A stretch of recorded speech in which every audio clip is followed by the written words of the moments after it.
টোল gate বন্ধ কৰো, gate বন্ধ কৰো, জনতাপন মানুহ দিয়া বন্ধ কৰো, জনতাপন মানুহ দিয়া অসম চৰকাৰ কাম নাই। হতকাৰী সিদ্ধান্ত বিজেপি চৰকাৰে লৈছে, তাক আমি অসম চাহ জনজাতি ছাত্ৰ সন্থা তীব্ৰ ভাষাৰে গৰিহণা জনাইছোঁ। আমি 37 নং ৰাষ্ট্ৰীয় ঘাইপথ মাত্ৰ নুমলীগড়লৈকে 20 কিলোমিটাৰৰ পথ তেওঁলোকে বনাইছে। এই 20 কিলোমিটাৰৰ ভিতৰত যদি 300-400 টকাকৈ কৰ টেক্স দিব লাগে, সেইটো ক্ষেত্ৰত কোনো ধৰণে আমি মানি ল'ব পৰা নাই।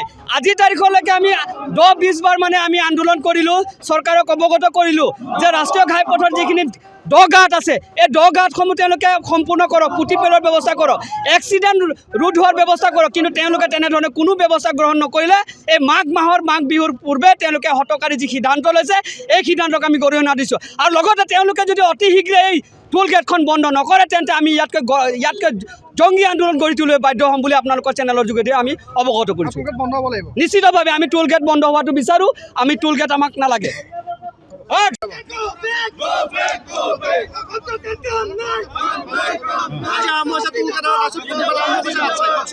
আৰু নিশ্চিতভাৱে আমি এটা কথা ক'ব যাওঁ, যেতিয়া এই টোল প্লাজাটো যেতিয়া বনাই থোৱা সময়তে আমি বাধা দিছিলোঁ, বিভিন্ন দলসংগঠনৰ লগতে অসম ছাত্ৰ সন্থাই আঠাই বাধা দিছিলোঁ যে এতিয়ালৈকে যে আমাৰ সম্পূৰ্ণ কাকৰডাঙৰ পৰা নুমলীগড়লৈকে গোলাঘাট জিলাৰ মাত্ৰ 30 কিলোমিটাৰমান ৰাস্তাই ৰাষ্ট্ৰীয় ফ'ৰলেনযুক্ত হৈছেগৈ।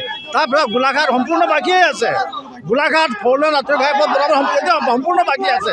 আৰু যিসমূহ বনাইছে এইসমূহ এতিয়ালৈকে ভালকৈ বনাই থ'ব নাই তেখেতসকলে। সম্পূৰ্ণভাৱে অকৃতশীলভাৱে তেখেতসকলে কাম কৰিবলৈ লৈছে। অকল জনতাৰ মূৰত মাধমাৰ দিবলৈ ওলাইছে। জনতাৰ কাৰণে তেখেতসকলে একো কাম কৰা নাই, অকল উন্নয়নৰ স্বাৰ্থৰ কাৰণে জনতাক তেখেতসকলে নেমুৰ চেপা দিছে, কৰ সংগ্ৰহ কৰিছে। আমি এটা কথা স্পষ্ট কৰিব বিচাৰিছোঁ, যেতিয়ালৈ গোলাঘাট জিলাৰ 4 নং ৰাষ্ট্ৰীয় ঘাইপথ কমপ্লিট নোহোৱা পৰ্যন্ত আমাৰ টোল বন্ধ হ'ব লাগিব, স্পষ্ট কথা। মুকলি কৰি দিছে, আমি পিছ দিওঁ, তীব্ৰ ভাষাৰে গৰিহণা দিছোঁ চৰকাৰক আৰু সম্পূৰ্ণৰূপে টোল গেট বন্ধ কৰিবৰ কাৰণে আমি অসম ছাত্ৰ সন্থা দাবী জনাইছোঁ গোলাঘাট জিলাত। যিহেতুকৈ আমি জনতাৰ যিটো কৰ, এই চৰকাৰে বাৰম্বাৰ জাপি দিয়াটো কেতিয়া সহ্য কৰা নাই। যি সময়ত সামগ্ৰীৰ দাম অত্যাৱশ্য মূল্য বৃদ্ধি পাইছে, তেনেস্থলত সৰু আমাৰ যিসকল শ্ৰমিক ভাই আছে, যিসকল জনতাই আছে, তেখেতসকলক এনেধৰণৰ কৰ বুজাই দিয়াটো কেতিয়াও উচিত নহয়। আচলতে আমি ইয়াত গোন্ধ পাইছোঁ, আমি দেখিবলৈ পাইছোঁ যে যিবিলাক কাম আচলতে কৰিব লাগে চৰকাৰখনে সেইবিলাক কাম কৰা নাই।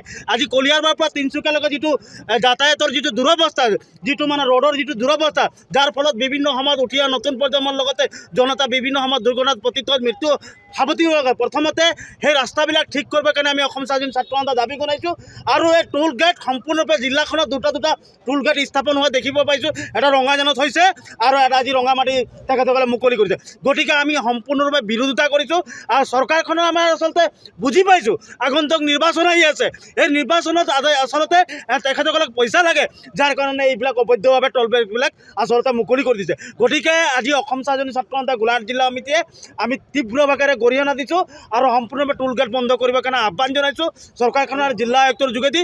আৰু আজি যদি বন্ধ নকৰে, কালি আমাৰ ৰঙামাটি চাহ বাগিচাৰ সমূহ চাহ শ্ৰমিক ৰাইজ একত্ৰিতভাৱে ওলাই আহি আমি সম্পূৰ্ণৰূপে ৰ'ড ব্লকেৰ কাৰ্যসূচী ল'বলৈ বাধ্য হ'ম। যিকোনো খবৰৰ বাবে যোগাযোগ কৰক আমাৰ এই নম্বৰত 9181 307 2221।